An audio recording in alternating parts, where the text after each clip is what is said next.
literacies in my life.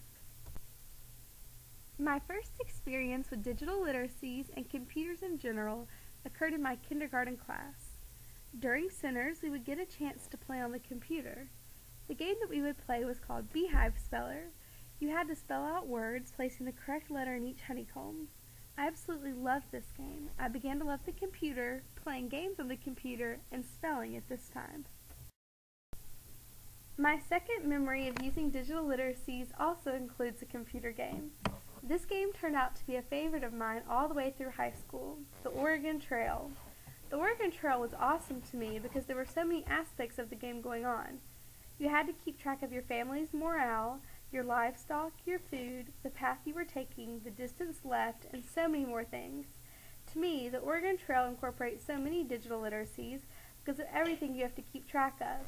It's not every day that you have to interpret how many bullets to buy based on the amount of cattle in your area. My first experience with digital literacies were all in educational settings. I feel that I was very engaged for many reasons.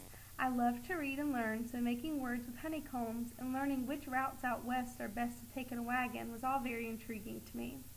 I feel that these digital literacies also affect the digital literacies I use outside of an educational setting. As I grew older, I still played Oregon Trail inside and outside of school. I was just as engaged in the game in school as I was outside of school. As I grew too old for the Beehive game, I found a new spelling game called Text Twist. This game is awesome. To play Text Twist, you just look at the 7 scrambled letters and make 3 to 7 letter words out of those letters. This game has done so much for me in and out of school. I have learned new vocabulary while having fun.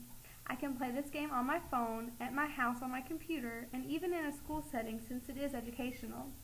I think the reason I stay so engaged in all of these games in and out of school is because I am very competitive, and all these digital literacies have a competition element to them. Also, reading is involved in all of them. I love to read. As I grew up, technology improved greatly, and I was introduced to a whole new world called the Internet. I became very engaged in digital literacies, such as blogs, chat rooms, social networking sites, etc. I learned so much through these sites during my adolescence.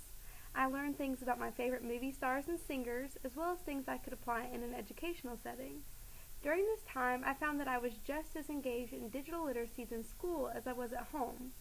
I think I stay engaged just because I love to learn. I'm always wanting to learn random information, no matter the topic. As I began to really figure my way out around the Internet, I found social networking sites like Xanga, MySpace, and Facebook. I love these type of sites, especially now that I'm in college, because I am able to stay in touch with friends from all over. I find that when I'm on these sites, I'm more likely to use a different voice than I would when in a school setting. I say things like LOL, OMG, and IDK, and various other types of slangs. I do not use these types of words when writing assignments or posting on Georgia View. I do not use that type of language in those settings because that is a professional setting. My professors, colleagues, and possible practicum teachers could be reading this, so I need to act professionally. Also, when I'm on Georgia View or on other professional sites, I double check before I post. Sometimes I even check my work 3 or 4 times for errors. But on Facebook and other unprofessional digital literacies, I do not check at all. If I notice that I made a mistake after I post it, I don't worry about checking it, I just go on.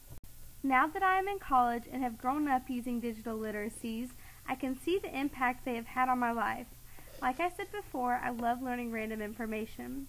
With my iPhone, I can access a variety of websites that can give me any type of information I need. Also, through sites like Xanga and MySpace, I have learned a little about HTML coding. That is so helpful in some of the information I've learned this semester. I am able to go in and personalize blog and Wikipedias with just a few simple HTML codes. I think that will make my information so much more engaging for my future students. The biggest thing that I've learned about digital literacies that I would like to pass on to my students is just to be aware of what's out there. There is so much technology available that can help you with your own personal interests and schoolwork as well. Technology can make school fun. I also think I will incorporate digital literacies into my classroom through my own teacher's website. I will post students' work, weekly schedules, and interesting links so students and parents can stay up to date on the happenings of my class. To continue learning about digital literacies, I think I will need to remember that technology is always changing and that to learn, I must go and seek the information, because it is out there, you just have to look. After reflecting on how much digital literacies have changed since I was little, I am excited to see what is to come.